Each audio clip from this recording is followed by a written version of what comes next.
Salut, c'est Romaric. Dans cette vidéo, j'ai envie de te donner un conseil très important pour toi et pour ton environnement. Ce conseil est très simple. Ça dépend de la situation dans laquelle tu es. Mais ce conseil, c'est de pas avoir de chat du tout. De pas avoir de chat.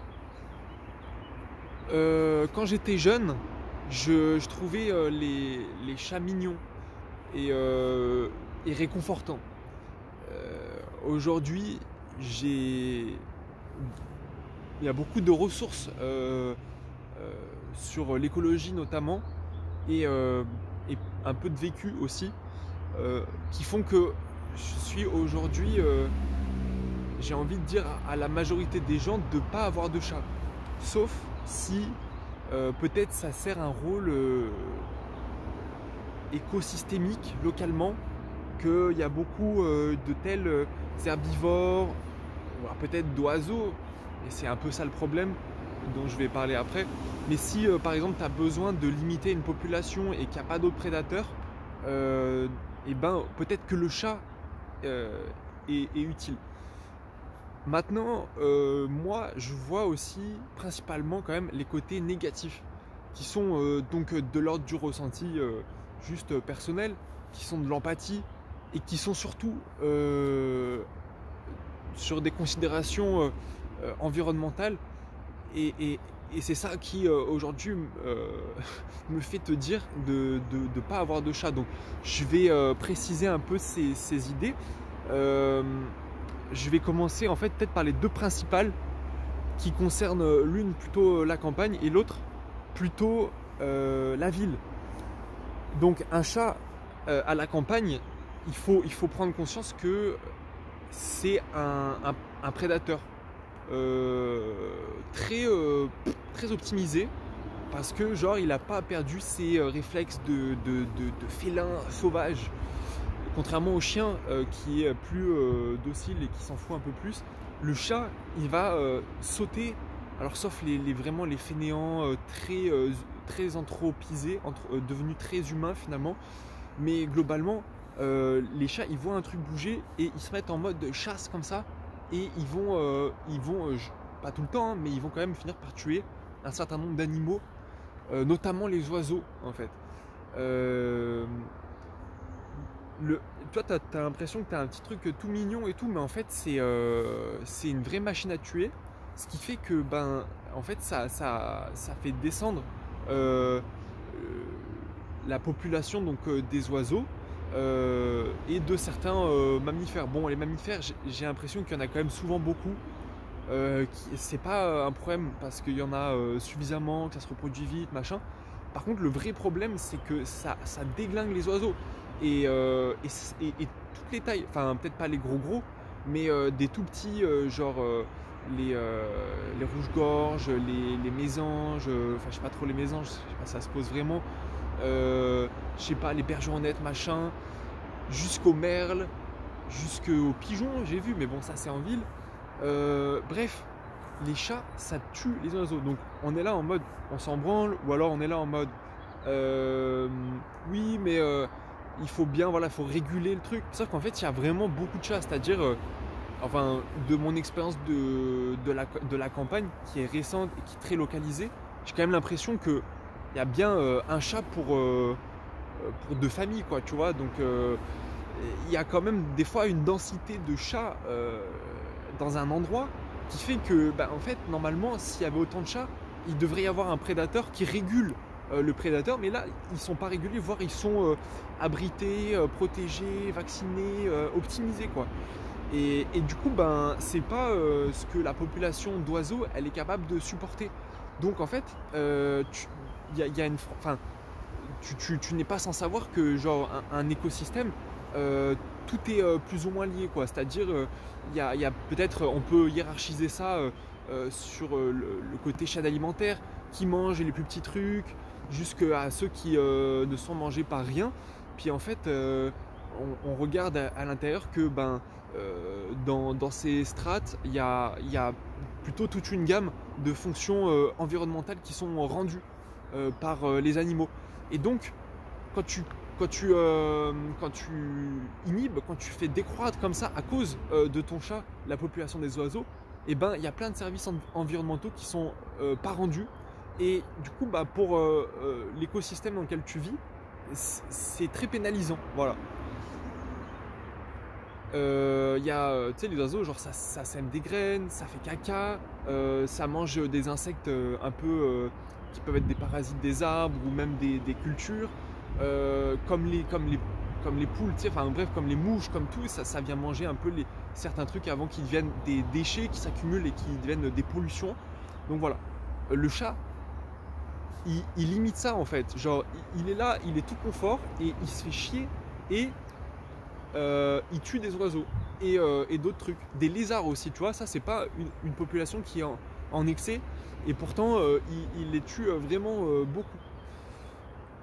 Voilà, et moi j'ai que des données parcellaires, je crois que je me rends pas encore compte vraiment du massacre que c'est les chats, voilà. Donc ça c'est pour la partie, on va dire plutôt campagne, parce que bon en ville c'est, de toute façon il y a plein d'autres choses qui imitent les oiseaux, il y en a moins, les oiseaux peut-être ils se méfient, bref. Ce qui me pose problème avec les chats en ville, et en fait avec les chats à la campagne aussi, même si je pense que du coup c'est peut-être moins, enfin ça doit être en fait la même proportion, mais le chat il fait caca dehors, il se nourrit un petit peu à droite à gauche, ce qui n'est pas forcément une bonne chose, mais en ville, comme il n'a pas de moyen de se nourrir et de moyen de chier ailleurs, il y a les humains, ils mettent en place une logistique de dingue, mais comme on le fait pour nous et comme on le fait pour plein de trucs de merde, il y a une logistique pour apporter des croquettes et de la litière. Et ça, mais dans des proportions, tu sais, genre, encore une fois, en ville, il y a beaucoup de chats aussi. Donc, beaucoup de litière. Dis-toi que, ok, bon, d'accord, c'est pas la nourriture première de gamme. Souvent, c'est des déchets de poulets, des déchets d'animaux, ou même pas d'animaux et tout, qui forment les croquettes. Mais il y a quand même, tu vois, des phases d'assemblage, même des phases de R&D, bref. Il y a plein de thunes et il y a plein d'énergie, plein de transport de ces trucs, de conservation, bref, ça pollue quoi, tu vois, ça pollue et puis ça draine de l'énergie pour des trucs. Voilà, la finalité c'est quoi?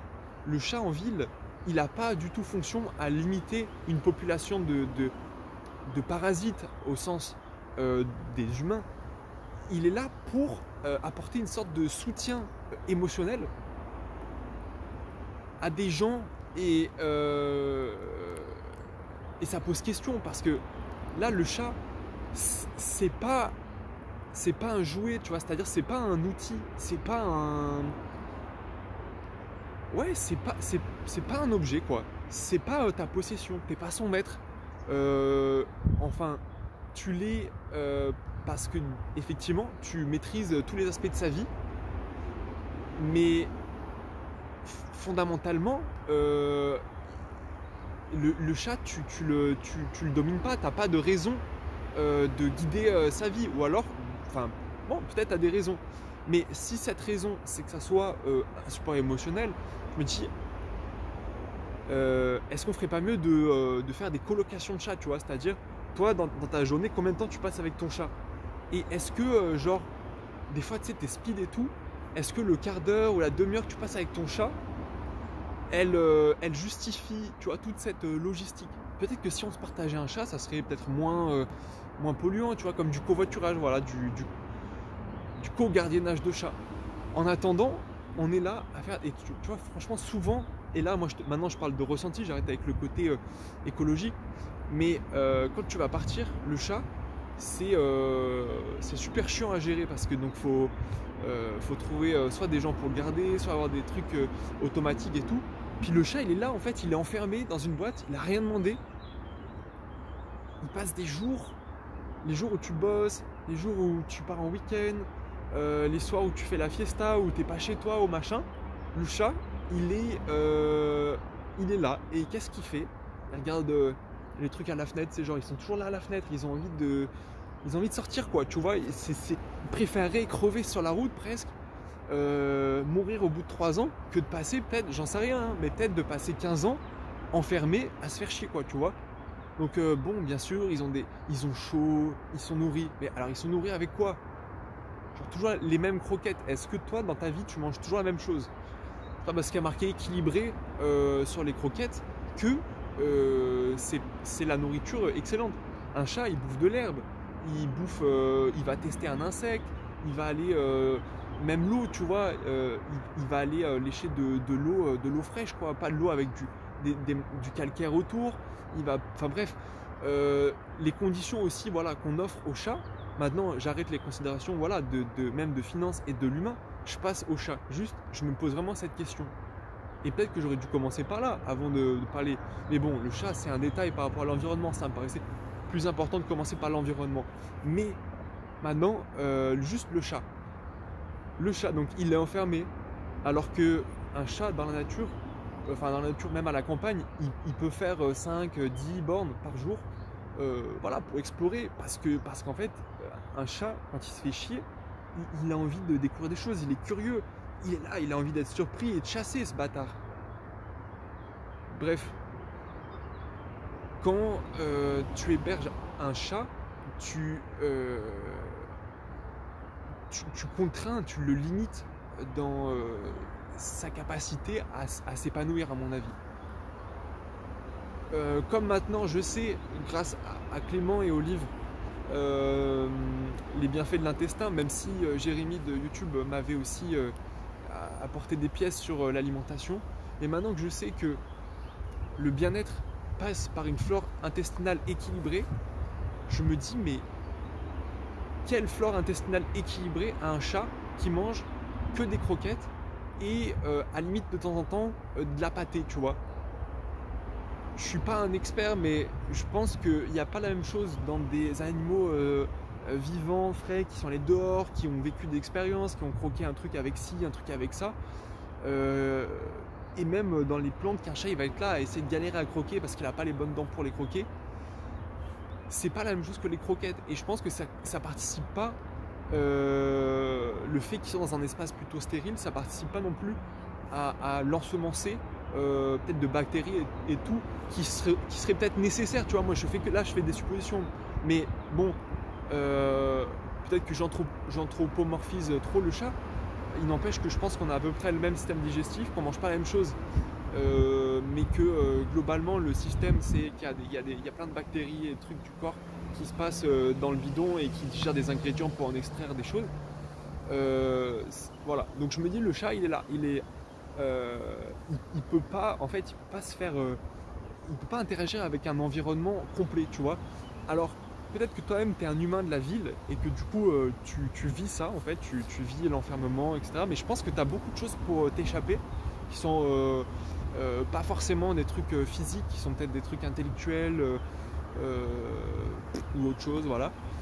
Le chat, non, en fait, genre ça se sent un chat, enfin je sais pas, j'ai pas vécu avec tous les chats donc je peux pas dire, mais quand tu es avec un chat, il va et qu'il a rien d'autre à faire, il va venir te voir parce qu'en fait, genre, il a envie de faire des choses, il a envie d'interagir, il a envie de jouer, quoi, tu vois, d'être stimulé. Et moi je pense que le chat en appartement, il a pas ça. Donc si on le met dans la nature, il bouffe des créatures et il déstabilise complètement des écosystèmes, parce que quand tu arrives avec ton chat quelque part, en fait tu arrives dans quelque chose qui est déjà en place, qui fonctionne plus ou moins bien, et en fait tu arrives avec le chat et en fait il y a de très très fortes chances pour que ça améliore pas du tout l'environnement, en fait, que ça dégrade même voilà, l'environnement dans lequel tu vis. Et si tu es en ville, ben pense à la logistique et pense à l'inhibition de la nature du chat. Donc pour ces raisons, j'ai envie de dire, ne fais pas l'erreur de prendre un chat, ou alors accepte qu'il puisse se faire tuer, quoi. C'est-à-dire normalement ce qui équilibre la population des chats, c'est que il y a des créatures autour ou des voitures ou des trucs dangereux, quoi, qui peuvent les tuer. Non mais ça c'est secondaire. Non mais en vrai, n'ayez pas de chat, quoi, genre. Et faites stériliser vos chats aussi, parce que après ça fait des petites déportés, machin, il y en a 2-3 qui deviennent sauvages et après ils foutent le bordel, c'est terrible. Donc ne prenez pas de chat, et si vous prenez des chats, stérilisez-les de toute façon, sinon ils vont être vraiment chiants au sens des humains, parce que nous, on a des attentes qui sont pas celles d'animaux sauvages. Donc ils vont avoir des comportements un peu bizarres et nous du coup on va les castrer, les stériliser, tout ça. Et hop, ça va les radoucir et ils vont être bien dociles et domestiqués. Encore une fois, pense à l'inhibition de la nature de ton chat. Des chats en général, parce que du coup je te dis de ne pas en avoir. Moi, pour ma part, actuellement j'ai pas de chat. Je pourrais en récupérer un. Mais en fait, toutes ces questions et aussi le fait que je crois que je trouve ça très routinier et que j'ai pas beaucoup de plaisir, que j'en tire pas de réconfort. Qu'il y a déjà des chats autour de moi avec qui je fais une caresse et ça me fait kiffer, mais j'ai pas besoin d'en avoir un. J'ai pas besoin aussi d'avoir tous les problèmes de logistique, d'aller chercher les croquettes, de qui va le garder, de qui ça. C'est dead et j'espère que si j'ai des enfants, j'arriverai à me souvenir. Romaric du futur, souviens-toi bien, les chats, c'est des connards. Salut.